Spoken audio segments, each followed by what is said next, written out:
I'm Tori, and today I'm going to be discussing A Simple Favor by Darcey Bell. I listened to the audiobook. So this is a mystery thriller novel that's kind of in the genre of books inspired by Gone Girl, and it is a very fun thriller. It is told from the perspective of a woman whose best friend has gone missing, and she's trying to find out what happened to her.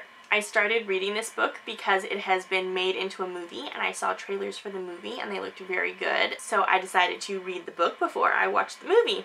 I enjoyed the audiobook a lot. The only thing I had a slight problem with that I think I would have understood better if I'd been reading the paper book was that it is told from the perspective of a woman who is blogging, and it'll start the chapter off with Stephanie's blog, and it'll be her blog post. And then some chapters just start with the word Stephanie, and that is her internal monologue.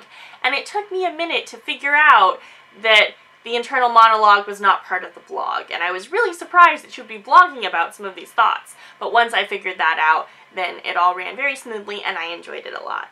This was a very fun and exciting thriller. I did not see the ending coming.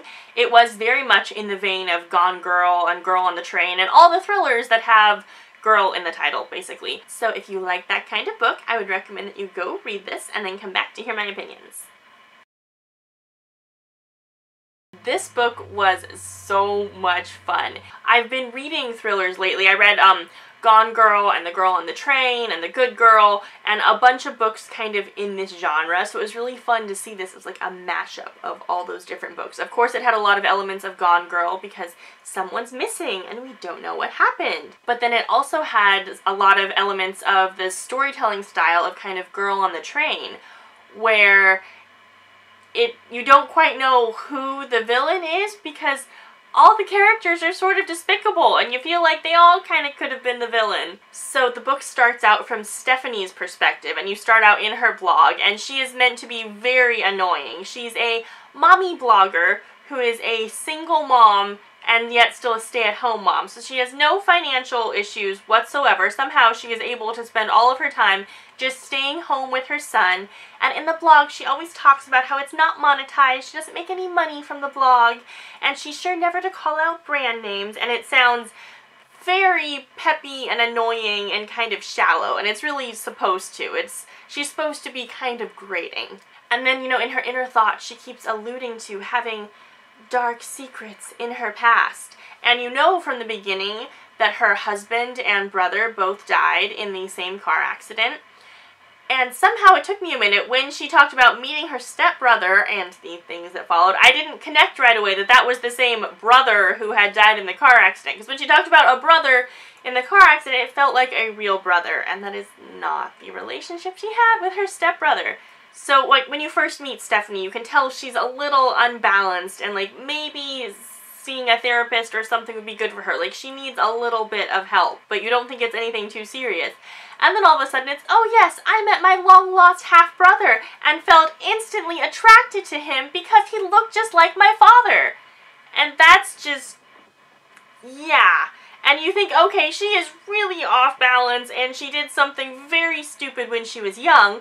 And then you find out she kept this up. She basically had a relationship with her half-brother for her entire adult life. She went and got married and kept having this relationship with her brother. And her brother is the father of her child. So she is just not a stable person at all.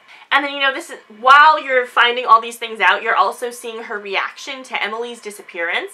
And of course, she's taking care of Emily's son because she's super mom. And, you know, they actually likes Emily's son, and it's a nice thing to do. But then she starts comforting Emily's husband, and pretty soon she's basically taken over Emily's life. She's sleeping with her husband, she's moved into her house, though they still live half at her house too. But, you know, like, and then she's talking about how much she loves being in Emily's life, and there's that kind of creepy scene where she goes into Emily's closet and tries on her clothes, and she's just having so much fun turning into Emily. And I think this whole setup is designed to make you really feel like she could have killed Emily and could have done something to get her out of the way.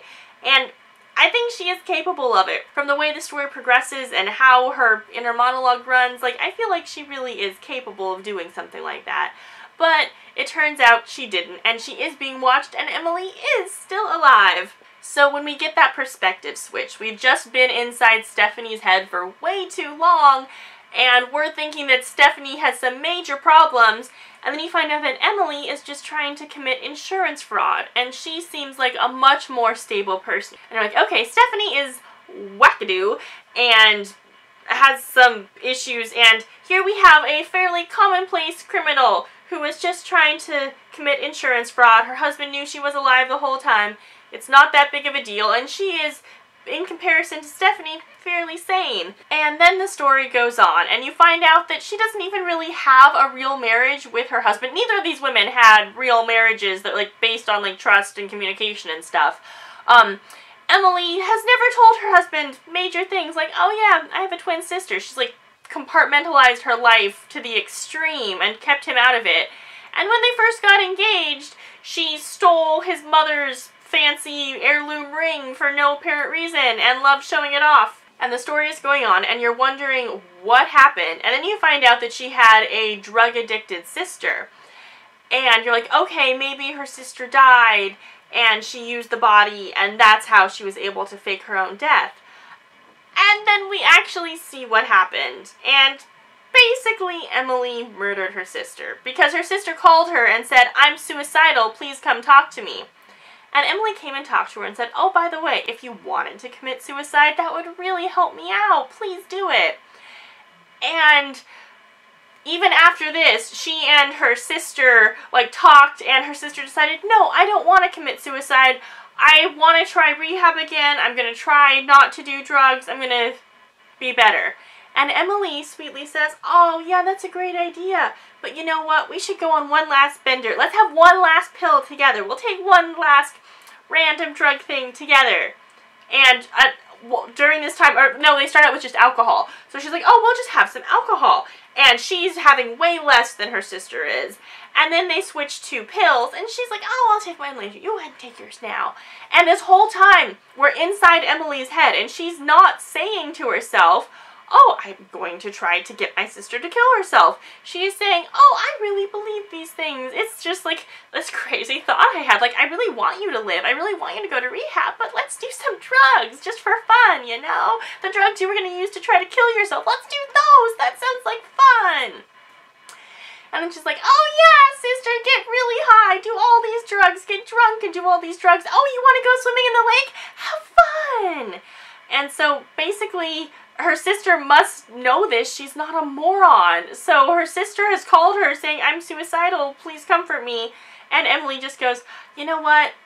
Commit suicide, that'll help me out a lot. So, yeah, Emily is a horrible person. And then she spends the rest of the book grieving and saying, oh, how I miss my sister. How I wish she hadn't killed herself. It is so tragic. I blame my husband. I blame everyone. How could this have happened?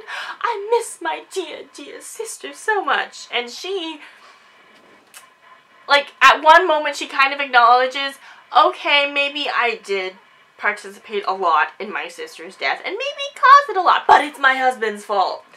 And so she is just as, unstable as Stephanie. They're really a match made in heaven, kind of. And so then when they team up at the end of the book, it really feels quite natural, because these are two women who do some very crazy things, make very poor choices, and don't care who they hurt. So they really should be friends, because they're awesome at that.